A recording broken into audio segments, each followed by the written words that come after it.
Silks శ్రీరస్తు శుభమస్తు sale ప్రతి 25,000 రూపాయల కొనుగోలుపై ఒక గోల్డ్ కాయిన్ ఉచితం. చెప్పేది అవును భార్గవ, నీ చేతిలో ఉత్తరాలన్నీ మీ నాన్న మీ అమ్మకి రాసినవే.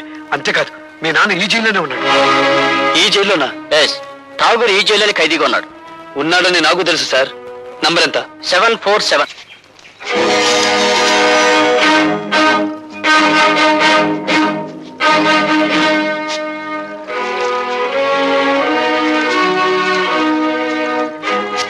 వీడి చేతికి ఉత్తరాలు ఎలా వచ్చాయా అని ఆలోచిస్తున్నావా? ఆ ఉత్తరాలు అందుకున్నావిడ నీకు భార్య, నాకు అమ్మ. అంటే నువ్వు భార్గవా నా కొడుకు అన్నమాట. నేను నీకు కొడుకునని చెప్పలేదే, ఆవిడ నాకు అమ్మ అని చెప్పాను. నేను జైలుకొచ్చాను అన్న నిందే నీ చేత నన్ను నాన్న అని పిలవనివ్వకపోతే ఇప్పుడు నువ్వు జైలుకొచ్చావు కదా బాబు. వచ్చాను. ఎందుకని? నీకు వారసుండి కనుక. అంటే నువ్వు హత్యలు చేయడంలో కాదులే, సంఖ్యలు వేయించుకోవడంలో మాత్రమే నీకు వారసుండి. నువ్వు చేసిన తప్పుడు పనికి నా తల్లి జీవితాంతం నరకయాతన అనుభవించింది. అనుక్షణం తను ఆవేదన అనుభవించిన నిన్ను పల్లెత్తు మాట అనివ్వలేదు. ఆ బాధని గుండెల్లో దాచుకుని దాన్ని మహమ్మారి జబ్బుగా మార్చుకుని చివరికి ప్రాణాలు పోగొట్టుకుంది. పార్వతి, కన్నీళ్లు పెట్టడానికి ప్రయత్నించకు. నా తల్లిని దగా చేసిన వాడి ప్రాణాలు తీసే అవకాశం వస్తుందో రాదో అని ఇన్నాళ్ళు అనుకున్నాను. వచ్చింది. నేను ఈ జైల్లో ఉండే 3 నెలల్లో ఏదో ఒక రోజు మా అమ్మ ఆత్మకు శాంతి కలిగిస్తాను. నీకు తల కొరివి పెట్టి కాదు, నీ తల నరికి. Good morning. Good morning. Good morning. Good morning. Good morning. ఏమిటి విచిత్రం? సూర్యుడు తూర్పు దిక్కులో ఉదయించాడు, నేను కాల్గేట్ పేస్తోనే పళ్ళు తోకున్నాను. అలవాటు ప్రకారం పెన్ను జారి పడాల్సిన చోటే పడింది, కానీ ఏదో మిస్సు కొట్టింది. మీరా ఇక్కడ ఇలా? ప్రతి అడ్డమైన విధవ ఏదో ఊడిపడిందని జారి పడిందని సరిగ్గా ఇక్కడే జారి పడుతున్నాడు. అందుకే సెటప్ మార్చాను. నాకు ఒళ్ళు మండిందంటే అడ్డుగోడ గట్టించి పారేస్తాను. లైలా,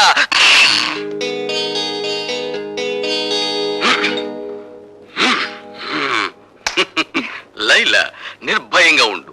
ఇక నుండి ఇక్కడ పెన్సిళ్ళు పెన్నులు ఏవి జారిపడ. అమలత, వేయించావుగా శిక్ష, ఇప్పుడు ఓదార్చడానికి వచ్చావా? నన్నెవరూ ఓదార్చక్కర్లేదు, వెళ్ళండి. చూడమ్మా, పోలీస్ ఆఫీసర్ గా నా డ్యూటీ నేను చేయక తప్పలేదు. అంతకు మించి అతనంటే నాకు వ్యక్తిగతమైన ద్వేషమేం లేదు. పోలీస్ మనిషి కదా, నా కన్నీళ్లు తుడవడానికి ఏదో ఒకటి చెప్తావు. బేబీ, నీకు మనసు బాగుండకపోతే చెక్కు బుక్ మీద సంతకం చేసిస్తాను. నీ ఇష్టం వచ్చిన చోటికి వెళ్ళి విశ్రాంతి తీసుకోమ్మా. డాడీ, నేను లేకపోతే ఒక క్షణం కూడా ఉండాలని చెప్పే మీరు కూడా నన్ను పంపించాలని చూస్తున్నారా? అవునమ్మా, నేను ఎదురు చూసేది ఎప్పుడూ నవ్వుతూ ఉండే కూతురి కోసం. అంతేగాని నువ్వు ఒక్క క్షణం కన్నీరు పెట్టుకున్నా నేను ఓర్చుకోలేనమ్మా. అయినా అతనికి శిక్ష పడిపోయిన తర్వాత మనం ఇప్పుడు ఏమీ చేయలేం కదా. భార్గవ్కి 3 నెలలు శిక్ష పడినందుకు కాదు నేను బాధపడేది. రేపు అతను విడుదలై వస్తే అందరూ అతను ఖైదీలా చూస్తారు, అవినీతి పరుడని ఎగతాళి చేస్తారు. చూడమ్మా, అదే నీ బాధ అయితే అతను విడుదలైన తర్వాత సమాజం అతనికి అవినీతి పరుడు అని పేరు పెట్టకముందే నేనే ఓ కొత్త పేరు పెడతాను. ఏమిటిది? చీఫ్ ఇంజనీర్ గారి అల్లుడు అని. అవునమ్మా. Thank you daddy.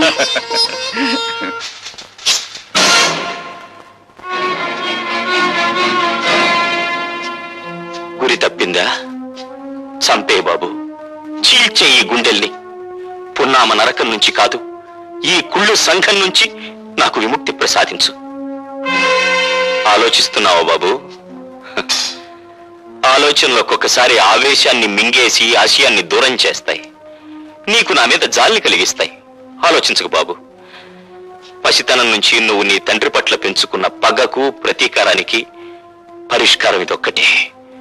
నన్ను చంపు, దేవతలాంటి మీ అమ్మ దగ్గరకు నన్ను చేర్చు. కానీ నన్ను విముక్తుణ్ణి చేసే ముందు నా ఆత్మ నివేదన్ని క్షణకాలం పాటు విను. అంటే నువ్వు నిర్దోషినని చెప్పి నన్ను నమ్మించాలని ప్రయత్నిస్తున్నావా? కాదు, ఒకే సంఘం, ఒకే మనుష్యులు నీ జీవితంతోనూ నా జీవితంతోనూ ఆట్లాడుకుని ఎలా దోషులుగా చిత్రించారో, సగటు మనిషి సంస్కారాన్ని ఈ దోపిడీ వ్యవస్థ తన స్వార్థానికి ఎలా వినియోగించుకుంటుందో నీకు నేను చెప్పాలి.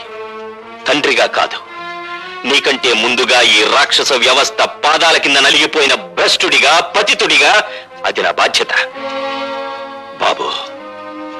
నా గతం నీ భవిష్యత్తుకు మార్గం చూపి నీలోని ఉద్యమకారుడికి ఊపిరి పొయ్యాలి. భార్గవ, 20 ఏళ్ల క్రితం నేను కాపురం ఉంటున్న పేదలవాడలోని ఇళ్లన్నీ ఖాళీ చేయించాలని కుట్ర పన్నాడు ఎంపీ రాజశేఖరం. ఆ కుట్రలో ఒక భాగంగా పేద ప్రజల ప్రతినిధినైన నన్ను తన ఇంటికి పిలిపించాడు. నువ్వేనా గుడిసెలకి లీడర్వి? నేను లీడర్ని కాను, గుడిసెల్లో మనుషులకు ప్రతినిధిని. నువ్వెంతకు అమ్ముడుపోతావు? నీ మనుషుల్ని ఎంతకు అమ్ముతావు? ప్రపంచంలో ఉన్న డబ్బంతా రాసులు పోసిన శ్రామికుడి స్వేదాన్ని ఖరీదు చేయలేరు. నువ్వెంత? నేను ఠాగూర్రా, మీ బెదిరింపులకు లొంగే మనిషిని గాను. ఏమిట్రా కూసో? నీలాంటి వాళ్ళు ఎందరు ఎదురొచ్చినా ఆ స్థలం నుంచి పేదవాళ్ళను ఖాళీ చేయించేది ఖాయం, ఆసుపత్రి కట్టించేది ఖాయం. సూర్యుణ్ణి గుప్పెట్లో బంధించాలనుకోవడం వెర్రితనం రాజశేఖరం. మమ్మల్ని ఆ స్థలం నుంచి ఒక్క అంగుళం కూడా కదిలించలేవు. ఎంత పొగరు! రండి లారీలో వచ్చి సామాన్లు ఎక్కించుకోండి. ఎక్కిద్రా సామాను. జనార్దన్, ఏమిటిది? సామాన్ లారీలోకి ఎందుకు ఎక్కిస్తున్నారు? ఎందుకేటయ్యా ఆ మహారాజు రాజశేఖరం బాబు పాక ఖాళీ చేస్తే 1000 రూపాయలు ఇస్తున్నాడు. 1000 రూపాయలు చేదా ఏంటి ఎరా? అమ్మా రోజా, అట్ట నుంచున్నావేంటమ్మా? వెళ్ళి సామాన్ తీసుకురాపో. జనార్దన్ ఆగు. నువ్వు మా నాయకుడివే కావచ్చు, కానీ మాకు లాభం వచ్చినప్పుడు మాత్రం ఆపటం మంచిది కాదు. మీకు లాభం వచ్చే పని చేయించానయ్యా. పాకకి 5000 చొప్పున ఇస్తానని రాజశేఖరం నా దగ్గర ఒప్పుకున్నాడు. రే, లారీలో ఎక్కించిన సామాన్ కింద దించండి. పాక 5000 ఇచ్చేంత వరకు ఎవరు ఖాళీ చేయొద్దు. ఏమండి, నిజంగానే ఆ రాజశేఖరం పాక 5000 ఇస్తానని ఒప్పుకున్నాడా? లేదు పార్వతి, నా వాళ్ళతో నేను అబద్ధం చెప్పాను. అబద్ధం చెప్పారా? అవును, డబ్బుకు లొంగిపోయి వాళ్ళు ఖాళీ చేయడానికి సిద్ధపడుతున్నారు. ఒకసారి భూమిని పెట్టుబడిదారులు ఆక్రమిస్తే తిరిగడి పేదల చేతికి రాదు. ఏమిటి? 5000 ఇస్తే కానీ పాకలు ఖాళీ చేయరా? అవును, ఇప్పుడు 50,000 ఇచ్చినా ఖాళీ చేయరు. మరి వాళ్ళతో ఎందుకలా చెప్పావు? నీ రాజకీయాన్ని దెబ్బతీయడానికి.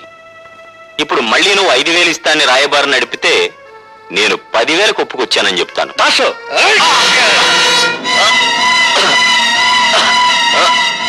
వీడిని మర్డర్ చేసి కాలంలో పారేనా? ఎందుకురా అనవసరమైన కేసు? వీడిని గోని సంచిలో చుట్టి గూడ్స్ బండిలో ఎక్కించు. 3 రోజుల తర్వాత వెనక్కి వచ్చేసరికి ఆ పాకల స్థానంలో మన ఆసుపత్రి పునాదులు ఉంటాయి. ఎలా జనార్దన్, సామాన్ లారీలకు ఎక్కించలేదా? డబ్బు ఉందే అటాక్ ఇచ్చమంటారు. డబ్బా ఠాగూర్ చేతికిచ్చి పంపించానే, మీకు ముట్టలేదా? ఠాగూర్కా? ఎలా దాసు? అవునండి, ఠాగూర్ చేతికి డబ్బు ఇచ్చి మీ అందరికీ పంచమన్నారా? పొద్దుటి నుంచి అసలు ఠాగూర్ ప్యాట్లోకి రాలేదు. పొద్దుటి నుంచి పేటలోకి రాలేదా?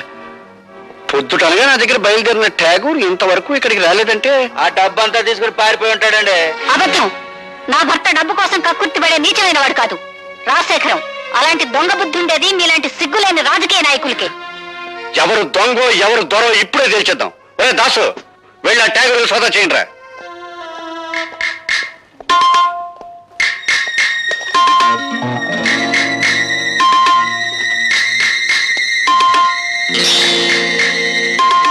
ఇదిగోనండి డబ్బు. ఏరా, ఇప్పటికైనా అర్థమైందా మీ నాయకుడి నక్క బుద్ధి? డబ్బింట్లో దాచేసి రాత్రి పెళ్ళం పిల్లలతో దాటేద్దాం అనుకున్నాడు. ఇలాంటి నాయకులు నమ్ముకుంటే మీ బతుకులు కుక్కల పాలవుతాయి. ఇదిగో జనార్దన్, ఈ డబ్బు ఇంటికి 5,000 చొప్పున నువ్వే పంచేయి. అట్లాగే బాబు. మరి దొంగ డబ్బు దాచిన వాళ్ళు ఏం చేయమంటారండి? ఇంకా ఏం చేస్తారు రా, మోట ఇంటిని తాలెట్టండి, తర్వాత వీళ్ళిద్దరిని కొట్టి తరివేయండి.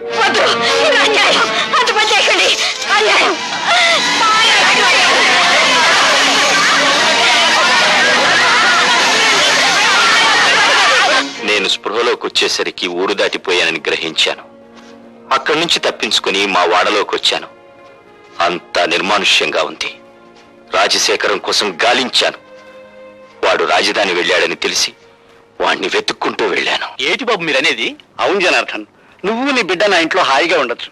ఇది సిటీలో నా గెస్ట్ హౌస్. మా పాకలు ఖాళీ చేయించినందుకు మా మీద ఎంత అభిమానం చూపిస్తున్నారు బాబు. రాజశేఖరం, నా భార్య బిడ్డలెక్కడా? బతికుంటే ఏ వీధుల్లోనో అడుక్కు తింటూ ఉంటారు, చచ్చుంటే వల్లకాట్లో ఏ నక్కలో వాళ్ళని పీక్కు తింటూ ఉంటాయి. ఒరేయ్! నీ దుష్ట రాజకీయంతో పేద ప్రజలకి నా భార్య బిడ్డలకి అన్యాయం చేస్తావా? నిన్ను బ్రతకనిస్తే ఇంకా ఎన్నో కుటుంబాలు నాశనం అయిపోతాయిరా. అందుకే నిన్ను చంపి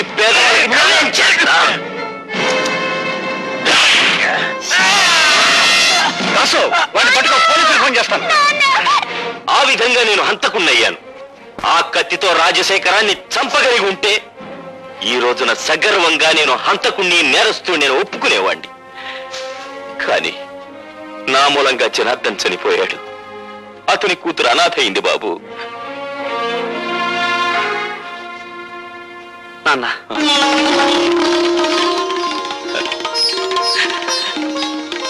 బాబు నాన్న,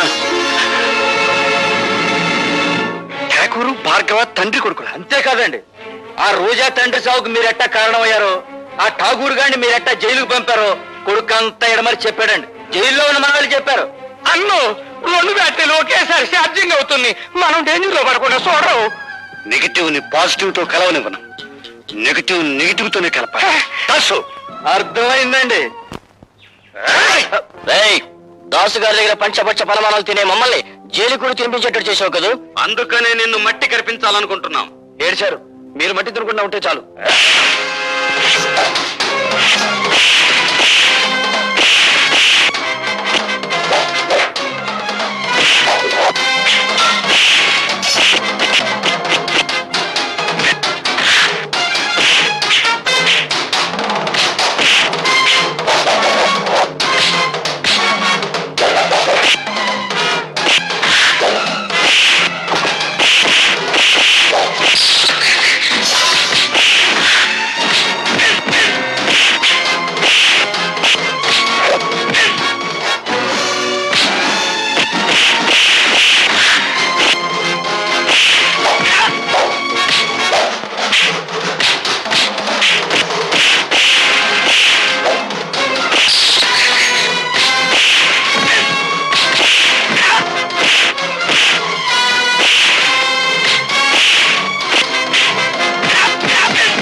జనార్దన్ నా మూలంగా చనిపోయాడు.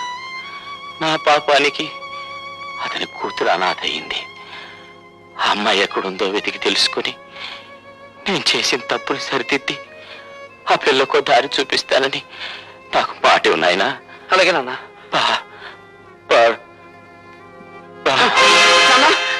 నాన్న,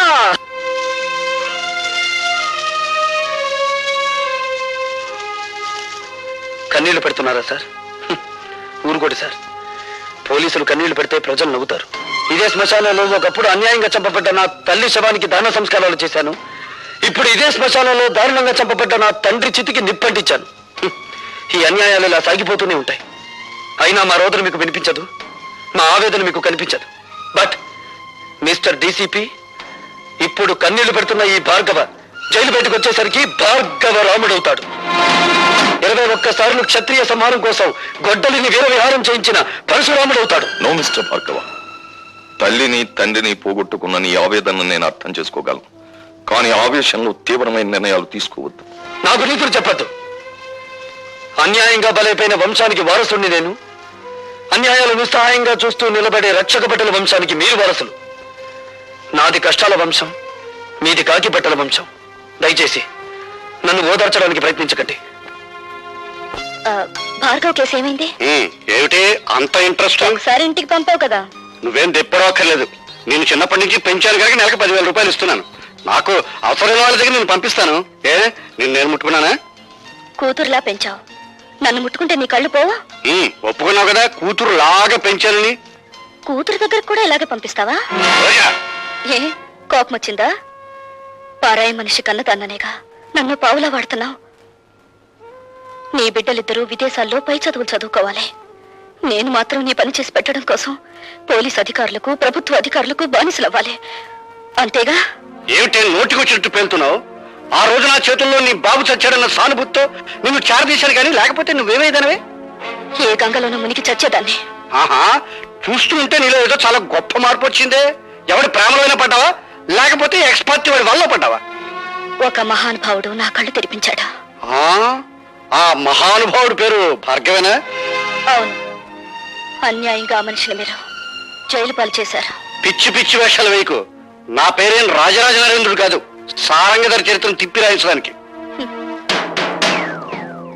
ఏరా, దాన్ని కంటికి రెప్పలా కనిపెట్టుకుంటారా అంటే ఆ భార్గవ గడి మీద మనసు పెట్టుకున్న సంగతి నాకు ఎందుకో చెప్పలేదు నిన్ను.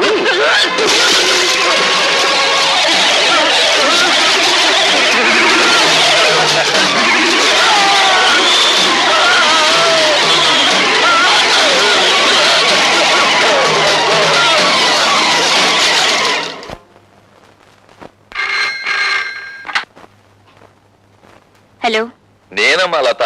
ఏడు బాబాయ్? నీకు గుడ్ న్యూస్. భార్గవ ఈవేళ విడుదలవుతున్నాడు.